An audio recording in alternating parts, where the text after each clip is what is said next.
کیا آپ کو معلوم ہے کہ ہم میں سے اکثر لوگ قرآن مجید کے ساتھ وہ سلوک کر رہے ہیں جو اللہ نے کبھی چاہا ہی نہیں تھا؟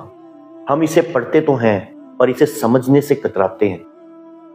کیا آپ کو لگتا ہے کہ محض الفاظ دہرا دینے سے اس کتاب کا حق ادا ہو گیا جو کائنات بدلنے آئی تھی؟ ذرا ٹھنڈے دل سے سوچئے، اگر آپ کا کوئی عزیز پردیس سے آپ کو خط لکھے تو کیا آپ اسے صرف چوم کر الماری میں رکھ دیں گے؟ نہیں، آپ تڑپ کر اسے کھولیں گے کہ اس نے لکھا کیا ہے۔ قرآن تو رب کا خط ہے، ہمارے نام۔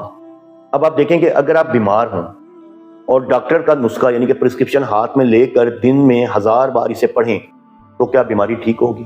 کبھی نہیں، جب تک آپ اس میں لکھی دوا نہیں کھائیں گے۔